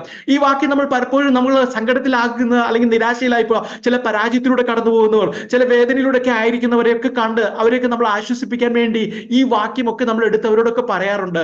പലപ്പോഴും ഈ ഭൂമിയിൽ സംഭവിക്കാനുള്ള സാധ്യതയുള്ള ചില നശ്വരമായ നന്മകളെ മനസ്സിൽ കണ്ടുകൊണ്ടാണ് ഈ വാക്യം നമ്മുടെ പ്രാർത്ഥനകൾ നാം ഉരുവിടുന്നത്. ഞാൻ മുമ്പ് പറഞ്ഞതുപോലെ വേദനകളായിരിക്കുമ്പോൾ ദൈവം ഒരുക്കിയിട്ടുള്ളത് ഇനി നല്ലത് ഇനി വരാൻ പോകുന്നു എന്നുള്ള ആ അർത്ഥത്തിലൊക്കെ നമ്മൾ ഈ വാക്യം എടുത്ത് ഉപയോഗിക്കാറുണ്ട്. അതുപോലെ ഞാൻ പറഞ്ഞല്ലോ, ഈ വാക്യം ഉപയോഗിക്കുമ്പോഴും സാധാരണ ഏതെങ്കിലും വരാനുള്ള ഭൗതിക നന്മകളെ മനസ്സിൽ കണ്ടുകൊണ്ടാണ് ഈ വാക്യം പറയാറുള്ളത്. എന്നാൽ ഇന്നത്തെ നിലയിൽ നമുക്ക് കണ്ടും കേട്ടും മനസ്സിലാക്കാൻ കഴിയാത്ത ആ വലിയ, അല്ലെങ്കിൽ ആ കൊരിന്ത്യ ലേഖനത്തിൽ അതിന്റെ മുന്നിലുള്ള ഈ വാക്യത്തിന്റെ മുമ്പുള്ള ആ ഭാഗങ്ങളൊക്കെ വായിക്കുമ്പോൾ അവിടെ പറഞ്ഞിരിക്കുന്ന ആ വലിയ ദൈവിക തേജസ്സിന്റെ അവകാശികളാണെന്ന് നമ്മളെ ഓർമ്മിപ്പിക്കുന്നതാണ് ആ വാക്യം. അന്നേരം ഇന്ന് രാത്രി നമുക്ക് ക്രിസ്തുവേശുള്ള അവകാശം എന്ന് പറയുന്നത് ഇതുവരെ നമ്മൾ കണ്ടിട്ടും അല്ലെങ്കിൽ ഇതുവരെയും നമ്മൾ കണ്ടിട്ടില്ലാത്ത, ഇതുവരെ നമ്മൾ കേട്ടിട്ടില്ലാതെ, ഇതുവരെ നമുക്ക് ചിന്തിക്കാൻ പോലും കഴിയാത്ത ഒരു വലിയ ദൈവിക തേജസ്സിന്റെ അവകാശിയാണെന്നുള്ള ആ കാര്യം ഓർമ്മിപ്പിക്കാനാണ്. പ്രിയമുള്ളവരെ, നശ്വരമായ ഈ ലോകത്തിലെ ഭൗതിക നന്മകളിലെ ആശ്വാസത്തിനായി നാം ആ വാക്യം ഉപയോഗിക്കുമ്പോൾ ലോക സ്ഥാപനത്തിനു മുമ്പേ നമുക്ക് വേണ്ടി നിർണയിച്ച ദൈവിക പദ്ധതിയുടെ ഗൗരവത്തെയാണ് നമ്മൾ നിസ്സാരമാക്കുന്നത്. തീർച്ചയായും അതൊരു പാപം തന്നെയാണ് എന്ന് ഞാൻ പറയട്ടെ. കാരണം ഞാൻ ആദ്യം പറഞ്ഞല്ലോ, ഒരു പാർലമെന്റിൽ അല്ലെങ്കിൽ നിയമസഭയിൽ നമ്മളെക്കുറിച്ച് ഒരു ചർച്ച വന്നപ്പോൾ, നമ്മളെക്കുറിച്ച് ചില കാര്യങ്ങൾ നിർദ്ദേശങ്ങളൊക്കെ വന്നപ്പോൾ ഏതെല്ലാം ഗവൺമെന്റ് സംവിധാനങ്ങളൊക്കെ അലേർട്ട് ആകുന്നു എന്നുള്ള കാര്യം ഞാൻ ഓർമ്മിപ്പിച്ചല്ലോ. പ്രിയമുള്ളവരെ, അതുപോലെ സ്വർഗത്തിലെ ആലോചനാ സഭയിൽ നമുക്ക് വേണ്ടി ഒരുക്കപ്പെട്ട ആ ആത്മീയ അനുഗ്രഹങ്ങൾ, നമുക്ക് വേണ്ടി തയ്യാറാക്കപ്പെട്ട ആ ആത്മീയ അനുഗ്രഹങ്ങൾ അത് നമുക്ക് പകർന്നു വരുമ്പോൾ ഈ ലോകത്തിലെ നശ്വരമായ കാര്യങ്ങളെ കൊണ്ടുപോയി താരതമ്യം ചെയ്ത് അതിൽ ആശ്വസിക്കുമ്പോൾ പ്രിയമുള്ളവരെ, നാം നമ്മുടെ ആത്മീയ ജീവിതത്തെ ഒത്തിരി അത് വില കുറഞ്ഞതായി കാണുന്ന ഒരു അനുഭവമാണ് നമുക്കുണ്ടാകുന്നത്. ഞാൻ ഉദാഹരണം പറയുകയാണെങ്കിൽ, വളരെ വിലപിടിപ്പുള്ള എന്തെങ്കിലും വസ്തുക്കൾ നമ്മൾ വീട്ടിലേക്കൊക്കെ കടന്നു വരുമ്പോൾ നമ്മുടെ കാലിലെ ചെരുപ്പ് നമ്മൾ വാതിൽക്ക് ഊരിയിടാറുണ്ട്. അല്ലെങ്കിൽ ചിലപ്പോഴും എന്ത് ചെയ്യും, പിള്ളേരൊക്കെ ആണെങ്കിൽ വാലിലെ ചെരുപ്പ് ഒരൊറ്റ തട്ട് തൊടുക്കുന്നു, അല്ലെങ്കിൽ കാലുകൊണ്ട് തന്നെ ഒരു തൊഴിച്ചെറിയുന്നതൊക്കെ നമ്മൾ കണ്ടിട്ടുണ്ട്. അങ്ങനെ കാലിലെ ചെരുപ്പുകൾ ഊരി എറിയുന്നത് പോലെ എറിഞ്ഞ് കളയത്തില്ല. നമ്മുടെ കയ്യിലുള്ള ഒരു വിലയേറിയ വസ്തു നമ്മുടെ കയ്യിലുണ്ടെങ്കിൽ, വളരെ വിലയേറിയ ഒരു വസ്തു ഉണ്ടെങ്കിൽ, കേടുവരുന്ന ഒരു വസ്തു ഉണ്ടെങ്കിൽ, അല്ലെങ്കിൽ കയ്യിൽ നിന്ന് വീണ് പോയാൽ പൊട്ടിപ്പോകുന്ന വസ്തുവാണെങ്കിൽ നമ്മൾ അങ്ങനെ ഒന്നും ചെയ്യാറില്ല. അതിലല്ലെങ്കിൽ അങ്ങനെ അതിന് തുല്യമാക്കാറില്ല, കാലിൽ കിടക്കുന്ന ചെരുപ്പിന് തുല്യമാക്കാറില്ല. മറ്റൊരു വിധത്തിൽ പറഞ്ഞാൽ, ഈ വലിയ അവകാശത്തെ ഓർമ്മപ്പെടുത്തുന്ന വാക്യങ്ങൾ ഉരുവിടുമ്പോൾ എന്താ ചെയ്യേണ്ടതെന്ന് വെച്ചാൽ, നാം നമ്മുടെ ആ അവകാശത്തിന് അല്ലെങ്കിൽ ആ അവകാശത്തെ കുറിച്ച് ഞാൻ മുമ്പ് നമ്മൾ വായിച്ച പോലെ ആ കണ്ടുകെട്ടിട്ടുള്ള ആ വാക്യം നമുക്ക് വായിക്കുമ്പോൾ ആ തിരശ്ശീലയ്ക്ക് അകത്തേക്ക് നയിക്കപ്പെടുന്ന അല്ലെങ്കിൽ അതിലകത്തേക്ക് ബന്ധിപ്പിക്കുന്ന നമ്മുടെ പ്രത്യാശയിൽ അത് ബന്ധിപ്പിക്കപ്പെടണം എന്നുള്ളതാണ് അതിലൂടെ പരിശുദ്ധാത്മാവ് നമ്മളെ കുറിച്ച് ആഗ്രഹിക്കുന്നത്. ആ അവകാശത്തെ കുറിച്ച് നാം കേൾക്കുമ്പോൾ, ആ അവകാശത്തെ കുറിച്ച് നാം അറിയുമ്പോൾ, നമ്മുടെ ഹൃദയത്തിൽ നാം അതിനെക്കുറിച്ച് ഗ്രഹിക്കുമ്പോൾ, നാം അതിലേക്ക് സ്റ്റെപ്പ് വെക്കുമ്പോൾ നമ്മുടെ വിശ്വാസം, നമ്മുടെ പ്രത്യാശ തിരശ്ശീലയ്ക്ക് അപ്പുറത്ത് പോയി അവിടെയുള്ള ആ ഉറപ്പുള്ള ഒന്നിൽ പോയി കൊളുത്തേണ്ടതാണ് എന്നുള്ളതാണ് പരിശുദ്ധാത്മാവിന്റെ രാത്രി നമ്മളെ കുറിച്ച് ആഗ്രഹിക്കുന്നത്. ക്രിസ്തുയേശുവിൽ കൂടി നാം പ്രാപിച്ച ആ അവകാശങ്ങളിൽ ആ തേജസ്സിന്റെ കനം, ദൈവത്തിന്റെ സാന്നിധ്യം, ശാശ്വതമായ ഭവനം, ഇതൊക്കെ ഉൾപ്പെടുന്നതാണ് ആ അവകാശം എന്നുള്ളത് നാം ഓരോരുത്തരും അറിയട്ടെ. അടുത്ത ആത്മീയ അനുഗ്രഹം മുന്നോട്ട് പോകുമ്പോൾ നമുക്ക് കാണാൻ കഴിയുന്നത്, ദൈവവചനം കേട്ട് ക്രിസ്തുയേശുവിൽ വിശ്വസിച്ച നമ്മെ ഓരോരുത്തരെയും തന്റെ സ്വന്തം ജനമായി വീണ്ടെടുത്തതിന്റെ ഉറപ്പായി പരിശുദ്ധാത്മാവിനാൽ മുദ്രയിട്ടു എന്നുള്ളതാണ്. അല്ലെങ്കിൽ ആ മുദ്രയിട്ടുകൊണ്ട് നമ്മളിലുള്ള ഉടമസ്ഥാവകാശം ഉറപ്പിച്ചു എന്നതാണ്. അതിന്റെ 13-14 വാക്യങ്ങളിൽ നമുക്കത് കാണാൻ കഴിയുന്നുണ്ട്. അവനിൽ നിങ്ങൾക്കും നിങ്ങളുടെ രക്ഷയെക്കുറിച്ചുള്ള സുവിശേഷം എന്ന സത്യവചനം നിങ്ങൾ കേൾക്കുകയും അവനിൽ വിശ്വസിക്കുകയും ചെയ്തിട്ട് തന്റെ സ്വന്തം ജനത്തിന്റെ വീണ്ടെടുപ്പിന് വേണ്ടി തന്റെ മഹത്വത്തിന്റെ പുകഴ്ചയ്ക്കായിട്ട് നമ്മുടെ അവകാശത്തിന്റെ അച്ചാരമായ വാഗ്ദത്തത്തിന് പരിശുദ്ധാത്മാവിനാൽ മുദ്രയിട്ടിരിക്കുന്നു. പ്രിയമുള്ളവരെ, പരിശുദ്ധാത്മാവിൽ മുദ്രയിട്ടിരിക്കുന്നു പറയുമ്പോൾ നമ്മുടെ ഉടമസ്ഥാവകാശമാണെന്ന് ഞാൻ പറഞ്ഞല്ലോ. നമ്മുടെയൊക്കെ ഓരോരുത്തരുടെയും ജീവിതത്തിൽ ഇന്ന് രാത്രി പാട്ട് പാടിയപ്പോഴൊക്കെ ബേബിച്ചാൻ ഒന്ന് രണ്ട് കാര്യങ്ങൾ അതിനെയൊക്കെ സൂചിപ്പിച്ചിരുന്നു. വിട്ടുപിരിഞ്ഞ് ക്രിസ്തുവിനോട് കൂടെ നാം ചേരുന്ന നാൾ വരെയുള്ള നമ്മുടെ ഭൂമിയിലെ ക്രിസ്തീയ ജീവിതത്തിന്റെ ഉറപ്പിനായിട്ടാണ് പരിശുദ്ധാത്മാവിനാൽ നമ്മെ ഓരോരുത്തരെയും മുദ്രയിടുന്നത്. ആ ഉറപ്പ് നാം ഓരോരുത്തരും അറിയേണ്ടതിന്, അത് ഗ്രഹിക്കേണ്ടതിന് വേണ്ടിയാണ് ആ ആത്മീയ അനുഗ്രഹം, പരിശുദ്ധാത്മാവിനുള്ള മുദ്ര നമ്മുടെ ഓരോരുത്തരുടെയും ജീവിതത്തിൽ ദൈവം ഇടുന്നത്.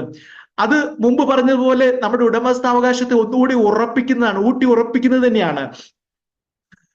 ഞാൻ ഇന്ന് രാത്രിയിൽ ചില ആത്മീയ അനുഗ്രഹങ്ങൾ, അല്ലെങ്കിൽ എഫേസ്യ ലേഖനം 1-ാം അധ്യായത്തിൽ പറയുന്ന ആ ആത്മീയ അനുഗ്രഹങ്ങൾ നമുക്ക് അറിയാവുന്നത് തന്നെ, എന്നാൽ അതിന്റെ അല്പം കൂടെ ഗൗരവം, ഞാൻ എന്റെ ഹൃദയത്തിൽ തോന്നിയ ആ ഗൗരവം നിങ്ങളിലേക്ക് കൂടെ പകരുവാനാണ് ഇന്ന് രാത്രി ഞാൻ ആഗ്രഹിച്ചത്. ക്രിസ്തുയേശുവിൽ കൂടെ പകരപ്പെടുന്ന ആത്മീയ അനുഗ്രഹങ്ങൾ എഫേസ്യ ലേഖനത്തിൽ മാത്രം ഒതുങ്ങുന്നതല്ല എന്നുള്ള കാര്യം കൊണ്ട് നാം ഓരോരുത്തരും അറിയട്ടെ. നാം മറ്റു പുതിയ നിയമ പുസ്തകങ്ങളിലേക്കൊക്കെ നാം നോക്കുമ്പോൾ ചില കാര്യങ്ങൾ കൂടി നമുക്ക് അതിനോട് ചേർത്ത് വെക്കാനോട് നമുക്ക് കിട്ടുന്നുണ്ട്. അത് ഒരു വാക്യം നമ്മൾ നേരത്തെ ചിന്തിച്ചതാണ്, നാം ഓരോരുത്തരും ദൈവത്തിന്റെ ദാനമായി നമ്മളിൽ ഇരിക്കുന്ന പരിശുദ്ധാത്മാവിന്റെ മന്ദിരമാകുന്നു. അതും ഒരു ആത്മീയ അനുഗ്രഹം തന്നെയാണ്. മറ്റൊന്ന്, നാം ദൈവത്തിന്റെ കൂട്ടുവേലക്കാരാണ്. കർത്താവായ യേശു ക്രിസ്തു ഈ ഭൂമിയിൽ വന്ന് താൻ ചെയ്തെടുത്ത ഒരു പ്രവൃത്തിയുടെ ആരംഭം അത് തന്നെ ഏൽപ്പിച്ചിരിക്കുന്നത്, അല്ലെങ്കിൽ അത് ഏൽപ്പിച്ചിരിക്കുന്ന ശിഷ്യന്മാരെ ഏൽപ്പിച്ച് അതിലൊരു പങ്ക് വഹിക്കാനുള്ള ആ നിലയിൽ ഒരു കൂട്ടുവേലക്കാരൻ കൂടിയായിട്ടാണ് കർത്താവ് നമ്മളെ തിരഞ്ഞെടുത്തിരിക്കുന്നത്. ആ ദൈവത്തിന്റെ കൂട്ടുകാരൻ, ഞാൻ അത് വിശദീകരിക്കേണ്ട ആവശ്യമില്ലല്ലോ. അതുപോലെ തന്നെ നാം ഇന്ന് ഭൂമിയിൽ ക്രിസ്തുവിന് വേണ്ടി സ്ഥാനാപതികളാണ്. അതും തീർച്ചയായിട്ടും ഒരു ആത്മീയ അനുഗ്രഹം തന്നെയാണ്. മറ്റൊന്ന്, നാം ക്രിസ്തുവിന്റെ മണവാട്ടിയാണ്. ഞാൻ ഈ റെഫറൻസിലേക്ക് ഒന്നും കടന്നു പോകാൻ ആഗ്രഹിക്കുന്നില്ല, നമ്മുടെ സമയം ഏകദേശം തീരുവാൻ പോകുന്നല്ലോ പ്രിയമുള്ളവരെ. അതുപോലെ തന്നെ വേറൊരു ആത്മീയ അനുഗ്രഹങ്ങളോട് പറയുവാൻ ഞാൻ ആഗ്രഹിക്കുന്നത്, സകല ബുദ്ധിയെയും കവിയുന്ന ആ ദൈവിക സമാധാനത്തിന്റെ ഉടമകളാണ് എന്നുള്ളതും നമ്മുടെ ജീവിതത്തിൽ പകർന്നിരിക്കുന്ന ആത്മീക അനുഗ്രഹമാണ്. ഞാൻ മുമ്പ് പറഞ്ഞിരിക്കുന്നത് പോലെ എല്ലാ പ്രയാസങ്ങളും പ്രതിസന്ധികളും വേദനകളും ഒക്കെ വരുമ്പോൾ അവിടെ നിരാശപ്പെട്ടിരിക്കാനല്ല, അതിനെയൊക്കെ കവിയുന്ന, അതിനെയൊക്കെ അടക്കുന്ന ഒരു ദൈവിക സമാധാനത്തിന്റെ ഉടമകളാകുവാനും കഴിയുന്നത് ഈ ക്രിസ്തുയേശുവിൽ കൂടെ പകരുന്ന ആത്മീയ അനുഗ്രഹങ്ങളിൽ കൂടെ തന്നെയാണ്. പ്രിയമുള്ളവരെ, ഈ അനുഗ്രഹങ്ങളെല്ലാം നമുക്ക് ലഭ്യമായി തീരാനാണ് നമ്മുടെ വാഴ്ത്തപ്പെട്ട കർത്താവായ യേശു ക്രിസ്തു ഈ ഭൂമിയിൽ വന്ന് കാൽവരി ക്രൂശിൽ യാഗമായി തീർന്നത് എന്നുള്ളത് നമുക്കറിയാമല്ലോ.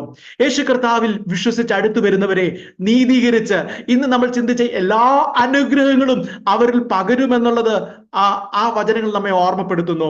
ആ തെരഞ്ഞെടുപ്പിന്റെ കാര്യങ്ങളൊക്കെ അതിലുണ്ട് എങ്കിൽ പോലും അവരുടെ അടുത്ത് വരുന്ന സകലരിലും ആ അനുഗ്രഹങ്ങൾ കർത്താവ് പകരും. പ്രിയമുള്ളവരെ, ഇപ്പോൾ നാം കണ്ട അനുഗ്രഹങ്ങളെക്കുറിച്ച് നമുക്കൊക്കെ അറിവുണ്ട്. ഞാൻ നേരത്തെ ഒക്കെ രണ്ടാഴ്ച ഞാനത് സൂചിപ്പിച്ചു. നമുക്ക് എല്ലാവർക്കും തന്നെ അറിവുള്ളതാണ്. ലോകത്തിൽ നമുക്ക് ലഭ്യമാകുന്ന ഭൗതിക നന്മകളെ പ്രതി നമ്മൾ ദൈവത്തോട് നന്ദി പ്രകാശിപ്പിക്കാറുണ്ട്. പലപ്പോഴും നമ്മുടെ മുൻകാല ഭൗതിക അനുഭവങ്ങളെ ഇപ്പോഴുള്ളതുമായി താരതമ്യം ചെയ്ത് വളരെ വൈകാരികമായി തന്നെ നാം സാക്ഷിക്കാറുണ്ട്. കഴിഞ്ഞ കാലങ്ങളിൽ പട്ടിണിയായിരുന്നു, കഷ്ടമായിരുന്നു, നമ്മുടെ അവസ്ഥകളൊക്കെ പറഞ്ഞ് അങ്ങനെയുള്ള സാക്ഷ്യങ്ങളൊക്കെ നമ്മൾ കേട്ടിട്ടുണ്ട്. ചിലപ്പോൾ ദൈവം ഉയർത്തിയ ആ പദവികളൊക്കെ കണ്ണുനീരോട് നാം സാക്ഷ്യം പറയാറുണ്ട്. എന്നാൽ ഇന്ന് രാത്രി നമ്മൾ നമ്മൾ കേട്ട ആത്മീയ അനുഗ്രഹങ്ങളെ പ്രതി എപ്പോഴെങ്കിലും ദൈവത്തെ ഓർക്കുവാനോ, പണ്ട് നിത്യശിക്ഷാവധി നമ്മളെ ഭയപ്പെടുത്തിയിരുന്ന ആ ഭൂതകാലത്തെയും ഇന്ന് നീതീകരിക്കപ്പെട്ട് ക്രിസ്തുയേശുവിൽ കൂടെ നീതീകരിക്കപ്പെട്ട് ഭയം മാറിയവരായി സന്തോഷിക്കുന്ന വർത്തമാന കാലത്തെയും താരതമ്യം ചെയ്ത് ദൈവത്തെ സ്തുതിക്കുവാനും നമുക്ക് കഴിയാറുണ്ടോ എന്നുള്ളൊരു ചോദ്യമാണ് ഇന്ന് രാത്രി എനിക്ക് ഉയർത്താനുള്ളത്. പലപ്പോഴും നാം പ്രാർത്ഥനയിൽ നമ്മുടെ ഭൗതിക നന്മകളെ പ്രതി ദൈവത്തോട് ഒത്തിരി നന്ദി പറയാറുണ്ട്. ഭൗതിക നന്മകൾ ലഭിച്ചു എന്നുള്ളത് നമ്മൾ വളരെ ബോധവാന്മാരുമാണ്.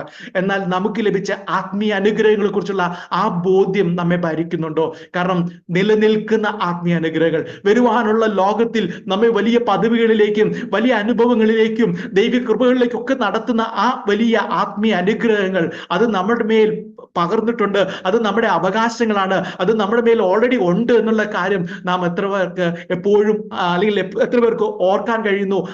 അതിനെ ഓർത്ത് ദൈവത്തെ സ്തുതിക്കാൻ കഴിയുന്നു? പ്രിയമുള്ളവരെ, അങ്ങനെ സ്തുതിക്കാൻ കഴിഞ്ഞില്ലെങ്കിൽ നാം നിത്യതയ്ക്ക് വേണ്ട ഗൗരവം കൊടുക്കുന്നവരല്ല എന്നാണ് പരിശുദ്ധാത്മാവിന് നമ്മളോട് ഓരോരുത്തരോടും പറയാനുള്ളത്. പ്രിയമുള്ളവരെ, നാം എല്ലാവരും ഈ ആത്മീയ അനുഗ്രഹങ്ങളെ അതിന്റെ ആഴത്തിൽ തന്നെ അറിയണമെന്ന് ദൈവം ആഗ്രഹിക്കുന്നുണ്ട്. ഞാൻ മുമ്പ് പറഞ്ഞല്ലോ സ്വർഗീയ ആലോചന സഭയിൽ പിതാവ്, പുത്രൻ, പരിശുദ്ധാത്മാവ് അവർ ആലോചിച്ച് തീരുമാനിച്ച് നമുക്ക് വേണ്ടി തെരഞ്ഞെടുത്ത് നമുക്ക് വേണ്ടി പകർന്ന ആ ആത്മീയ അനുഗ്രഹങ്ങൾ അതിന്റെ എല്ലാ പ്രൊവിഷനോടുകൂടി തന്നെ നാം അറിയുവാൻ വേണ്ടി ദൈവം നമ്മെക്കുറിച്ച് ആഗ്രഹിക്കുന്നുണ്ട്. ഇനി എഫെസ്യ ലേഖനം 1-ാം അധ്യായത്തിൽ തന്നെ പൗലോസ് പ്രാർത്ഥിക്കുന്ന ഒരു ശ്രദ്ധേയമായ പ്രാർത്ഥനയുണ്ട്. അത് ഇന്ന് നമ്മൾ കണ്ട ഈ ആത്മീയ അനുഗ്രഹങ്ങളെല്ലാം നമുക്ക് നൽകുവാനും, കൂടാതെ നാം എല്ലാവരും അതിനെക്കുറിച്ച് അറിവുള്ളവരായി മാറേണ്ടതിനുമായി വിശ്വസിക്കുന്ന ഓരോരുത്തർക്കും വേണ്ടി വ്യാപരിക്കുന്ന ആ ദൈവശക്തിയുടെ അളവറ്റ വലിപ്പം എല്ലാവരും മനസ്സിലാക്കേണ്ടതിനാണ് പൗലോസ് പ്രാർത്ഥിക്കുന്നത്. ഈ ആത്മീയ അനുഗ്രഹങ്ങൾ അതിന്റെ മഹത്വത്തോടുകൂടി നാം തിരിച്ചറിയുമ്പോഴാണ് അതിന്റെ ആഴത്തിൽ നിന്ന് നമുക്ക് ദൈവത്തെ സ്തുതിക്കാൻ കഴിയുന്നത്. അത് തീർച്ചയായും അങ്ങനെ ആഴത്തിൽ നിന്ന് ആ ആത്മീയ അനുഗ്രഹങ്ങളെല്ലാം ഗ്രഹിച്ചിട്ട് അതിന്റെ ആഴത്തിൽ നാം ദൈവത്തെ സ്തുതിക്കുന്നത് തീർച്ചയായും ദൈവത്തിന് പ്രസാദകരമായ ഒരു ആരാധനയായിരിക്കും. ഈ ആത്മീയ അനുഗ്രഹങ്ങളുടെ കനവും മഹത്വവും കണ്ടുകൊണ്ടുള്ള നമ്മുടെ വിശ്വാസ ജീവിത യാത്ര അനുദിനം നമ്മുടെ പ്രത്യാശ വർദ്ധിച്ചു വരുവാൻ കാരണമാകുന്നതാണ്. നമ്മുടെ പ്രത്യാശ വർദ്ധിക്കും തീർച്ചയായിട്ടും. പ്രിയമുള്ളവരെ, ആ ഒരു അനുഭവം നമ്മുടെ ഓരോരുത്തരുടെയും ജീവിതത്തിൽ ഉണ്ടാകട്ടെ. ഈ വചനങ്ങൾ ദൈവം നമ്മെ എല്ലാവരെയും അനുഗ്രഹിക്കുമാറാകട്ടെ എന്ന് പറഞ്ഞുകൊണ്ട് ഞാൻ വചനത്തിൽ നിന്നിരിക്കുന്നു. കർത്താവ് എല്ലാവരെയും സഹായിക്കുമാറാകട്ടെ. ആമേൻ.